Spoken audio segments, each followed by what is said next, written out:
ഇത് ആദാമിൻ്റെ ചായക്കട. അതിനു മുന്നേ എനിക്കൊരു കാര്യം പറയാനുണ്ട്. എൻ്റെ യൂട്യൂബ് ചാനൽ നോക്കുന്ന സമയത്ത് നിങ്ങൾ കൂടുതലായിട്ട് കാണുന്നത് ഫുഡ് റിലേറ്റഡ് ആയിട്ടുള്ള വീഡിയോസ് ആയിരിക്കും അല്ലേ, അല്ലെങ്കിൽ ഫുഡ് വ്ളോഗ്, അല്ലെങ്കിൽ അതുമായിട്ട് എന്തെങ്കിലും ബന്ധമുള്ളൊരു വീഡിയോ ആയിരിക്കും. അപ്പോൾ എൻ്റെ ഫ്രണ്ട്സ് ആയാലും എൻ്റെ റിലേറ്റീവ്സ് ഒക്കെ ആയാലും ചോദിക്കുന്ന ഒരു കാര്യമാണ്, നിങ്ങൾക്ക് ഇത് തന്നെയാണല്ലേ പരിപാടി? കാരണം ഏത് സമയവും ഫുഡ് കഴിക്കാൻ പോവുക, പുറത്ത് പോവുക. ആൻഡ് ഇതൊക്കെ നമ്മൾ ചിലപ്പോൾ എന്നോങ്ങാനോ എടുത്ത് വെച്ച വീഡിയോസ് ആയിരിക്കാം. അതൊക്കെ ഇങ്ങനെ ഓരോ നമുക്ക് കോണ്ടൻറ്റ് ഇല്ലാത്ത സമയത്തൊക്കെ എടുത്ത് കാച്ചുന്നു, അത്രയേ ഉള്ളൂ. അപ്പോൾ ഞാൻ ഇന്ന് ആദാമിൻ്റെ ചായക്കടയിലാണ്.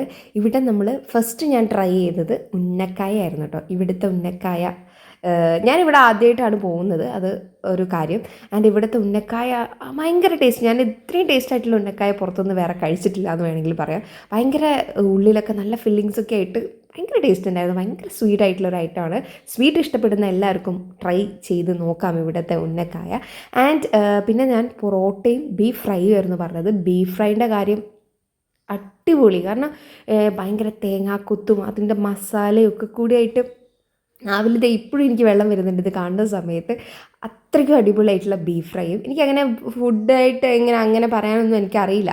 ആൻഡ് എനിക്ക് പറ്റുന്ന പോലെ ഞാൻ പറയുന്നുണ്ട്. അത്രയും ടേസ്റ്റായിരുന്നു. ട്രൈ ചെയ്യാത്തവരുണ്ടെങ്കിൽ ട്രൈ ചെയ്തവരായിരിക്കും എല്ലാവരും. എന്നാലും കൂടുതൽ ആൾക്കാരും ട്രൈ ചെയ്തിട്ടുണ്ടാവും, ആദാമിൻ്റെ ചായക്കടയിൽ പോയിട്ടുണ്ടാവും. ഞാൻ ആദ്യമായിട്ടാണ്. അപ്പോൾ എനിക്ക് ഭയങ്കര നല്ലൊരു എക്സ്പീരിയൻസ് ആയിരുന്നു അവിടെ പോയ സമയത്ത്.